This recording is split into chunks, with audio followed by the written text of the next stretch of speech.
Hello friends, welcome to my channel. आज हम बाल विकास एवं शिक्षा शास्त्र का पार्ट 4 करेंगे। इससे पहले हम 3 पार्ट्स कर चुके हैं। उनकी वीडियो का लिंक डिस्क्रिप्शन में है, आप वहां से जाकर देख सकते हैं। तो चलिए शुरू करते हैं।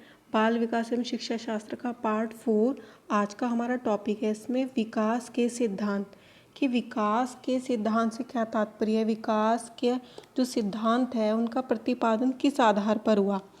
कि बालक के शारीरिक, मानसिक और जितने भी विकास के आयाम हैं जिनके बारे में पहले आपको पढ़ा चुकी हूँ, जैसे कि हमारा शारीरिक विकास, मानसिक विकास, संवेगात्मक विकास, भाषाई विकास, इन सभी के आधार पर मनोवैज्ञानिकों ने कुछ सिद्धांतों का प्रतिपादन किया है जिन्हें विकास के सिद्धांत कहा जाता है, जो कि निम्नलिखित है। हमारा सबसे पहला जो है वो है निरंतरता का सिद्धांत। कि निरंतरता के सिद्धांत का प्रतिपादन क्यों किया गया, मतलब ऐसी मनोवैज्ञानिकों को ऐसी क्या विशेषताएं नजर आई कि उन्होंने निरंतरता के सिद्धांत का प्रतिपादन किया। विकास क्या है? विकास एक निरंतर चलने वाली प्रक्रिया है जो बच्चे के जन्म से लेकर मृत्यु तक निरंतर चलती रहती है। एक बच्चे के माँ के गर्भ में आने से लेकर जब तक उसकी मृत्यु नहीं हो जाती, यह निरंतर चलती ही रहती है। इसी के आधार पर जो है निरंतरता के सिद्धांत का प्रतिपादन किया गया है। और हमारे शारीरिक, मानसिक, सामाजिक, ये जितने भी विकास हैं जिनके बारे में हम पहले पढ़ चुके हैं, ये सभी विकास जो हैं वो निरंतर चलते रहते हैं। नेक्स्ट है हमारा व्यक्तिक अंतर का सिद्धांत। व्यक्तिक अंतर के सिद्धांत से क्या तात्पर्य है? देखिए, व्यक्तिक अंतर के सिद्धांत से तात्पर्य है कि व्यक्तिगत भिन्नता से है। हर बालक जो है वो अलग है। कोई बालक, सब बालकों में समानता जो है वो नहीं पाई जाती। सारे बालक समान नहीं होते। उनकी क्रियाओं में, उनकी विशेषताओं में, उनके व्यवहार में, सभी में जो है भिन्नता पाई जाती है। तो विकास की जो प्रक्रिया है उसको विभिन्न आयु वर्गों में बांटा गया है। इसके बारे में भी हम पहले स्टडी कर चुके हैं कि आयु वर्गों के आधार पर अवस्थाओं का विभाजन किया गया है, ठीक है ना। तो विकास की जो प्रक्रिया है वो विभिन्न आयु वर्गों में उसको बांटा गया है और सभी वर्गों की अपनी अलग अलग विशेषताएं हैं। यानी कि जो आयु वर्ग है उनमें सब में अलग अलग विशेषताएं हैं। शैशवावस्था में बच्चा अलग तरीके से व्यवहार करता है, बाल्यावस्था में वो अलग तरीके से करता है, किशोरावस्था में वो अलग तरीके से व्यवहार करता है। और इन आयु वर्गों में जो व्यवहारों का अंतर पाया जाता है उसी के आधार पर जो है इस सिद्धांत का प्रतिपादन किया गया। या फिर आप ये भी कह सकते हैं कि हर बच्चा जो है वो एक दूसरे से भिन्न होता है। चाहे वो, अभी तो ये हमने बात कर ली कि आयु वर्गों की, लेकिन एक ही आयु वर्ग में भी भिन्नता पाई जाती है। दो जुड़वा बच्चों को ही ले लीजिए कि ज़रूरी नहीं है कि अगर कोई बच्चे दोनों जुड़वा हैं तो क्या उनमें भिन्नता नहीं पाई जाएगी। नहीं, ऐसा नहीं है, उनमें भी भिन्नता पाई जाती है। थोड़ा बहुत दोनों में डिफरेंस रहता है। तो यही व्यक्तिगत भिन्नता के आधार पर जो है व्यक्तिगत अंतर के सिद्धांत का प्रतिपादन किया गया है। किसी व्यक्ति में कुछ विशेषताएं या व्यवहार शीघ्र विकसित हो जाते हैं, है ना। मतलब कुछ बच्चे जो हैं वो किसी चीज़ को तेज़ी से सीख लेते हैं और कुछ बच्चे जो हैं किसी चीज़ को बहुत लेट सीखते हैं, देर से सीखते हैं। तो मतलब सभी बालकों में वृद्धि और विकास में समानता नहीं पाई जाती। यानी कि वृद्धि और विकास जो है सब में अलग अलग तरीके से होता है। तो मैंने आपको बता दी थी कि एक तो आयु वर्गों में डिफरेंस हो गया कि भाई बाल्यावस्था में शैशवावस्था, बाल्यावस्था, किशोरावस्था, इन तीनों में उनके व्यवहारों में अंतर होगा। दूसरा, अगर सेम एज ग्रुप के हैं, एक ही आयु वर्ग के, तब भी उनमें भिन्नता पाई जाएगी। और जो विकास की दर है, विकास की गति जो है वो भी सभी में समान नहीं पाई जाती, वो भी सभी में अलग अलग पाई जाती है। तो इसी के आधार पर जो है व्यक्ति अंतर के सिद्धांत का प्रतिपादन किया गया है। थर्ड है हमारा विकास क्रम की एक रूपता। ठीक है, विकास क्रम की एक रूपता। देखिए, अभी मैंने बताया कि व्यक्तिगत अंतर के आधार पर कि सभी में भिन्नता पाई जाती है, लेकिन सभी में भिन्नता पाए जाने के बावजूद भी कुछ ऐसी विशेषताएं हैं जिसके आधार पर हम कह सकते हैं कि विकास का क्रम में जो है वो एक रूपता भी पाई जाती है। हर बच्चा सबसे अलग अलग, लेकिन कुछ ऐसे सब बच्चे जो हैं अलग होते हैं, लेकिन फिर भी कुछ ऐसी विशेषताएं हैं जिनके आधार पर हम कह सकते हैं कि विकास का क्रम एक रूप है। कैसे, मैं आपको एक उदाहरण देकर समझाती हूँ। देखिए कि मनुष्य जाति के जितने भी बालक हैं, जितने भी बच्चे हैं उन सब की जो वृद्धि है वो कैसे होती है, वो सर से पैर की ओर होती है। सबसे पहले क्या होता है, बच्चे की सर का, मस्तिष्क का जो है विकास होना शुरू होता है। ऐसे धीरे धीरे धीरे धीरे जो है वो पैरों तक उसका विकास होता जाता है। या फिर आप ये कह लीजिए, सबसे पहले बच्चा जो है वो अपने सर को संभालना सीखता है, अपनी गर्दन को संभालना सीखता है, उनके साथ सामंजस्य बैठाना सीखता है। उसके बाद जो है वो अपनी भुजाओं को कंट्रोल करना सीखता है, उसको सामंजस्य बैठाना शुरू करता है। फिर धीरे धीरे जो है वो सहारे के साथ खड़ा होना सीखता है। तो सर से जो है पैर की ओर विकास मनुष्य जाति के सभी बालकों में समान होता है। तो इसी के आधार पर कहा गया है कि कुछ विशेषताएं जो हैं वो एक समान है सभी बालकों में, और इसीलिए विकास के क्रम की एकरूपता के सिद्धांत का प्रतिपादन किया गया। नेक्स्ट है हमारा सामान्य से विशेष की ओर। सामान्य से विशेष की ओर का क्या तात्पर्य, मैं आपको ये डिटेल इसलिए बता रही हूँ और ये आपके लिए पढ़ना बहुत ज़्यादा ज़रूरी है, क्योंकि CTET में तो मोस्टली इसके थ्योरी में से ही क्वेश्चंस आते हैं। आपको उदाहरण दे देंगे और फिर पूछेंगे बताइए कि इस उदाहरण के माध्यम से किस सिद्धांत, विकास के किस सिद्धांत की व्याख्या की गई है। तो ये आपको समझना बहुत ज़्यादा जरूरी है। सामान्य से विशेष की ओर से देखिए क्या तात्पर्य है कि बच्चा जो है पहले सिंपल चीज़ों को करना सीखता है, ठीक है, सामान्य चीज़ों को सीखता है। फॉर एग्ज़ाम्पल कि जब उसे बोलने की बात आए, कि उसे भाषा को सीखना है, तो पहले वो छोटे छोटे वर्ड्स को सीखेगा, उसके बाद वो एक लाइन को, वाक्य को बोलना सीखेगा, फिर वो उससे लंबे वाक्य को बोलना सीखेगा। शुरू में क्या होता है, जब बच्चा पापा बोलना सीखता है तो उसको ये नहीं पता होता कि सिर्फ मुझे अपने पापा को ही पापा बोलना है, वो हर व्यक्ति को पापा बोलता है, क्योंकि उसे इस चीज़ का ज्ञान नहीं होता है कि सिर्फ मेरे एक ही पापा है और मुझे उन्हें ही पापा बोलना है। फिर जैसे जैसे उसकी आयु में वृद्धि होती जाती है, जैसे जैसे उसका विकास होता चला जाता है, उसको ये पता चल जाता है कि मेरे एक ही पापा हैं और मुझे उन्हें ही पापा बोलना है। तो इसीलिए कहा गया है कि विकास जो है वो सामान्य से विशेष की ओर होता है, ठीक है। एक दूसरा और एग्जाम्पल बता देती हूँ आपको कि देखिए, जब बच्चे रोते हैं, जब वो छोटे होते हैं शैशवावस्था में, जब वो रोते हैं तो वो क्या करते हैं, वो पूरी बॉडी उनकी मूवमेंट करती है। जब वो रोते हैं पूरे चिल्लाते हैं, अपने हाथों को, अपने पैरों को इधर उधर फेंकते हैं, पटकते हैं, ठीक है, अपने सर को भी हिलाते हैं। लेकिन जैसे जैसे वो बड़े होते चले जाते हैं तो जो उनका रोना है वो सिर्फ उनके आंसुओं यानी कि आंखों और वाक तंत्रों तक सीमित हो जाता है। सिर्फ आवाज़ आएगी, आंसू निकलेंगे, और कुछ की तो आवाज़ भी नहीं निकलती, बस आंसू ही निकलते हैं। तो इसलिए कहा गया है कि विकास जो है वो सामान्य से विशेष की ओर होता है, ठीक है, यानी कि सिंपल चीज़ों से डिफ़िकल्टी की तरफ वो बढ़ता चला जाता है। यानी कि बच्चे को जो है समझ में आ जाता है कि मुझे किस व्यवहार को किस तरीके से करना है।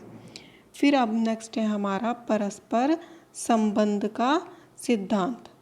परस्पर संबंध के सिद्धांत से क्या तात्पर्य है, देखिए, परस्पर संबंध का सिद्धांत इसलिए कहा गया है कि मैंने इससे पहले वाली वीडियो में आपको वृद्धि एवं विकास के आयाम के बारे में पढ़ाया था। तो वही सारे पक्ष, वही सारे आयाम, शारीरिक, मानसिक, संवेगात्मक, सामाजिक, ये सारे जो हैं वो एक दूसरे से परस्पर संबंधित होते हैं, और ये परस्पर संबंधित होते हैं। इसी के आधार पर जो है वो परस्पर संबंध के सिद्धांत का प्रतिपादन किया गया। देखिए, अगर किसी बच्चे का शारीरिक विकास जो है वो पूर्ण रूप से नहीं हुआ है तो जाहिर सी बात है उसके बाकी सारे पक्षों पर भी उसका प्रभाव पड़ेगा। शारीरिक विकास से तात्पर्य उसके स्वास्थ्य से भी आप ले सकते हैं। एग्जाम्पल के लिए मान लीजिए किसी बच्चे का शारीरिक विकास अच्छे से नहीं हुआ है, इसको कोई बीमारी है या वो किसी चीज़ से परेशान है, उसके शरीर में शारीरिक तौर पे उसे पीड़ा रह रही है, या फिर उसका मेंटल लेवल जो है वो डेवलप पूरी तरीके से नहीं हुआ है, तो जाहिर सी बात है उसका सामाजिक विकास भी जो है पूर्ण तरीके से नहीं होगा। वो समाज में रहकर ये नहीं सीख पाएगा कि मुझे कैसे व्यवहार करना है। अगर उसका मेंटल लेवल ही डेवलप नहीं होगा, उसका मानसिक विकास ही नहीं होगा, तो सामाजिक विकास पे जाहिर सी बात है असर पड़ेगा। तो इसी के आधार पर जो है परस्पर संबंध के सिद्धांत का प्रतिपादन किया, क्योंकि सारे आयाम जो है शारीरिक, मानसिक, संवेगात्मक, भाषाई, ये सारे एक दूसरे से संबंधित हैं, सारे एक दूसरे पर आधारित हैं। एक आयाम का प्रभाव जो है वो दूसरे आयाम पर ज़रूर पड़ेगा। नेक्स्ट है हमारा एकीकरण का सिद्धांत। एकीकरण के सिद्धांत से क्या तात्पर्य है, देखिए, एकीकरण का मतलब होता है कि चीज़ों को इकट्ठा करना, ठीक है, मतलब एक सभी चीज़ों में सामंजस्य बिठाकर किसी चीज़ को करना। मैं आपको एक एग्जांपल देकर बताती हूँ कि बच्चा जो है क्या करता है, पहले जब वो बहुत छोटा होता है तो वो अपने पूरे हाथ में मूवमेंट करता है, पूरे हाथ को हिलाता है। अगर आपने देखा होगा, नोट करना, अगर आपने नहीं देखा है तो आप देखना, जो छोटे बच्चे होते हैं वो अपने पूरे हाथ को मूवमेंट करते हैं। फिर उन्हें लगता है कि नहीं, वो सिर्फ उंगलियों को भी हिला सकते हैं, फिर वो अपनी उंगलियों को हिलाते हैं। फिर उसके बाद वो फिर हाथ तथा उंगलियों दोनों को एक साथ चलाना सीखते हैं, मतलब अपने हाथ में, उंगलियों में, अपनी कलाई में जो है वो सामंजस्य बिठाना शुरू कर देते हैं। उन्हें पता चल जाता है कि किस तरीके से वो इसमें मूवमेंट कर सकते हैं। तो यानी कि चीज़ों को इकट्ठा करके उनमें सामंजस्य बिठाकर उनकी उस क्रिया को करना जो है वो एकीकरण का सिद्धांत कहलाता है। ठीक है, आई होप स्टूडेंट्स आपको समझ में आ रहा होगा। अगर फिर भी कोई आपको डाउट हो तो आप मुझे कमेंट बॉक्स में लिखकर पूछ सकते हैं, मैं आपके क्वेश्चन का जवाब जरूर दूंगी। नेक्स्ट है हमारा विकास की दिशा का सिद्धांत। विकास की दिशा के सिद्धांत से देखिए क्या तात्पर्य है। विकास की जो दिशा है वो सर से पैर की ओर होती है, ये मैं आपको पहले भी बता चुकी हूँ। ठीक है, विकास की जो दिशा है वो सर से पैर की ओर होती है। तो इसी वजह से जो है वो विकास की दिशा के सिद्धांत में शीर्ष पदमुख भी कहा गया है। विकास की दिशा का जो सिद्धांत है वो शीर्ष पदमुख होता है, और एग्ज़ाम्स में इससे रिलेटेड क्वेश्चंस बहुत ज़्यादा आते हैं। ठीक है, अक्सर एग्ज़ाम्स में देखा गया है कि एक क्वेश्चन इस विकास के सिद्धांत में से आएगा ही आएगा। शीर्ष, अब आपको क्या करेगा कि ये शीर्ष की जगह कुछ और वर्ड यूज़ कर लेगा सिर के लिए, मतलब मेन ध्यान रखिए कि सर से पैर की ओर होता है, और पद मैंने पैर के लिए लिया तो यहाँ पर कोई और वर्ड यूज़ कर लेगा। तो इस तरह से आपको ऑप्शंस दे देगा और आपको उसमें टिक करना होगा। तो विकास की दिशा का जो सिद्धांत है वो क्या है, सर से पैर की ओर, शीर्ष पद मुख। नेक्स्ट है लंबवत न होकर वर्तुलाकार होता है।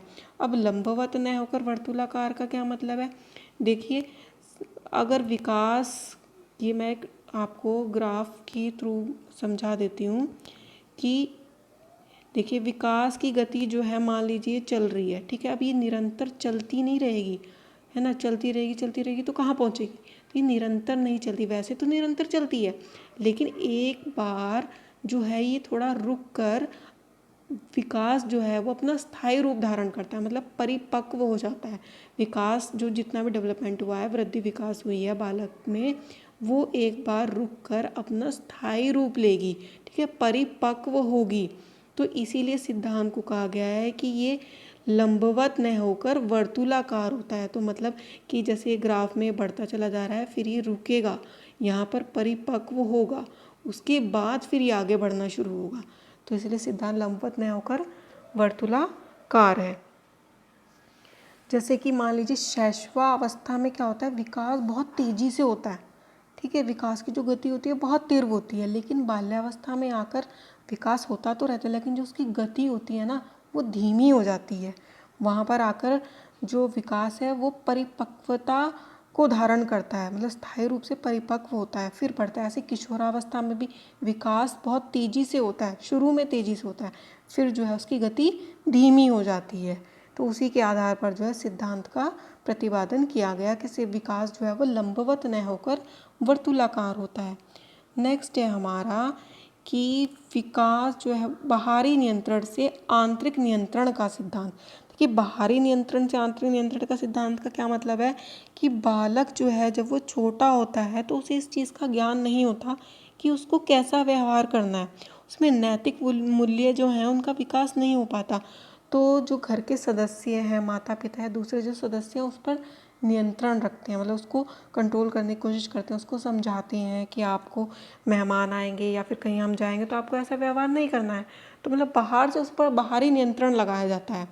लेकिन जैसे जैसे उसकी आयु बढ़ती चली जाती है, जैसे जैसे उसकी आयु बढ़ती चली जाती है तो क्या होता है, उसको ये समझ आ जाता है कि उसको कैसा व्यवहार करना है, वो अपने आप से अपने ऊपर नियंत्रण करना शुरू कर देता है। ठीक है, नेक्स्ट है हमारा मूर्त से अमूर्त। मूर्त से अमूर्त से क्या तात्पर्य, देखिए मूर्त का मतलब क्या होता है कि जो चीज़ें हमें दिख रही हैं सामने, मतलब दिख रही हैं, प्रत्यक्ष रूप से दिख रही हैं, और अमूर्त का मतलब क्या होता है, अप्रत्यक्ष, मतलब हमें दिखाई नहीं दे रही है। तो मूर्त का मतलब है कि जब बच्चा जो है सामने उसकी चीज़ें रखी हुई हैं, ठीक है, उन्हें वो देखकर सोच रहा है, समझ रहा है, उन पर चिंतन कर रहा है, समस्या का समाधान ढूंढ रहा है, पर कब? पर जब उसे वो चीज़ें दिखाई दे रही हैं। और अमूर्त का क्या मतलब है? जैसे जैसे उसकी एज बढ़ती चली जाती है तो वो अमूर्त चिंतन करना शुरू कर देता है, मतलब कोई चीज़ उसके सामने नहीं है पर फिर भी वो उसके बारे में सोच रहा है, ठीक है, फिर भी वो उसके बारे में सोच रहा है और क्या कर रहा है, योजना बना रहा है कि वो समस्या का समाधान किस तरीके से करे। तो इसी के आधार पर जो है मूर्त से अमूर्त विकास के सिद्धांत को मूर्त से अमूर्त सिद्धांत का प्रतिपादन किया गया। नेक्स्ट है सामान्य से विशिष्ट की ओर, मैं ये आपको करा चुकी हूँ, ये रिपीट हो गया है इसमें, ठीक है। नेक्स्ट है संपूर्ण विकास का सिद्धांत। संपूर्ण विकास के सिद्धांत से क्या तात्पर्य है?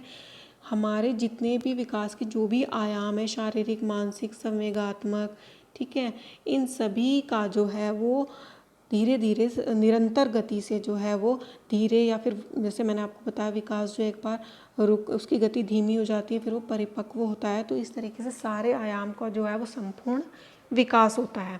एक बालक के सारे आयाम शारीरिक, मानसिक, संवेगात्मक, भाषाई, मनोगत्यात्मक, इन सारे पक्षों का जो है संपूर्ण विकास होता है। उसी के आधार पर इस सिद्धांत का प्रतिपादन किया गया। नेक्स्ट है परिपक्वता एवं अधिगम का सिद्धांत। बालक का जो विकास है वो क्या करता है, अपनी आयु के अनुसार जो है उसकी गति चलती है, मतलब शैशवावस्था में बहुत तेज़ी से विकास होगा, फिर बाल्यावस्था में थोड़ा धीमा होगा, फिर किशोरावस्था के शुरुआत में बहुत तेज़ी से होगा, फिर थोड़ा धीमा होगा। तो इस तरीके से विकास जो है परिपक्वता को धारण करता है, और जब वो परिपक्वता को धारण करता है तो वो आसानी से चीज़ों को सीख पाता है। तो अधिगम की जो गति है वो सफल हो पाती है, अधिगम सफल हो पाता है।